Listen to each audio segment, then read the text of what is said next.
Good morning. Welcome to Trade Talks. I'm your host, Jill Malandrino, Global Markets Reporter at Nasdaq. Joining me is Jay Gragnani. He is the head of Nasdaq Dorsey Wright, and we're going to give you a market update. Couldn't ask for better timing, could you? Things That's have right. really shifted since we met in Inside ETFs a couple weeks ago. But what are you telling advisors that they should be looking for in 2018 following the correction or the volatile action we saw over the past couple of days? Sure. 2018 has started the year much like 2017 ended with very low volatility. January was another month of very low volatility until the last couple of weeks now that we're into February. And so when we look out today, one of the things that we've been talking to advisors with is that the equity market remains healthy from a technical perspective. Trends in general are still positive and intact. U.S. equities as an asset class is still an area that we see as the leadership area within the global markets.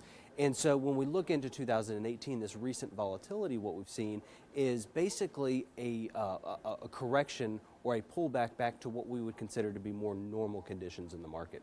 And so what I mean by that is when we look at the market and look at a weekly distribution reading or the degree at which the market got overbought, we got to a point we haven't seen since the 1960s. And so what the last couple trading sessions and really the last week has provided is a pullback that is what we would consider to be generally normal in magnitude. Now, the veracity and the quickness that it happened certainly I think surprised everybody, but when we step back and we look at what we've seen so far, a pullback within the confines of a generally positive bullish market is what we're dealing with today. And so as we're looking out into 2018, one thing that we're looking at is looking at some of our indicators to identify when this pullback perhaps has ended, but also looking at other areas of opportunities from asset classes as well, and international equities is certainly one that we're keying on very keenly today. Well, Nasdaq Dorsey Wright, the research methodology is based on supply and demand,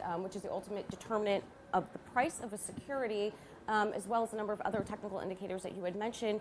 Do you also incorporate fundamental analysis into the platform as well? So we do not. At Dorsey Wright, it is very specifically looking at the point and figure method of technical analysis to provide access to charts, to ETFs, to mutual funds, to macro indicators, as well as looking at leadership trends across asset classes. And so we look at technical analysis, again, specifically point and figure. And the point and figure method is nothing that we created. It actually dates back to the late 1800s and Charles Dow, who was the first proponent of the methodology. And all it is a logical, organized way to uncover those imbalances between supply and demand. And so if we can look at the market and we can understand which areas are being controlled by demand and which areas are being controlled by supply, that can help tilt the odds in our favor a little bit as we're looking out. How does Nasdaq Dorsey Wright help advisors navigate these types of markets? Sure, so a lot of the tools that we've talked about, we have a host of tools.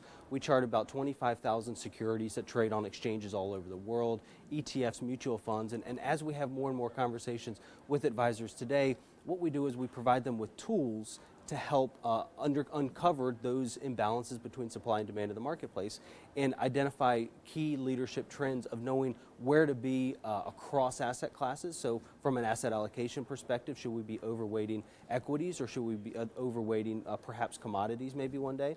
And then we also offer a number of guided model solutions on individual stocks as well as across asset classes, a number of guided ETF models, guided mutual fund models. So we offer a lot of tools that are at their disposal on the website. Another key aspect, though, that we do is we consult with advisors all day long. We have a team of analysts that sit down in Richmond, Virginia, that constantly talk to advisors and call in about individual situations, about constructing broader portfolios, and how our tools can ultimately be incorporated into their business and help streamline their research efforts. All right. Well, where can we learn more?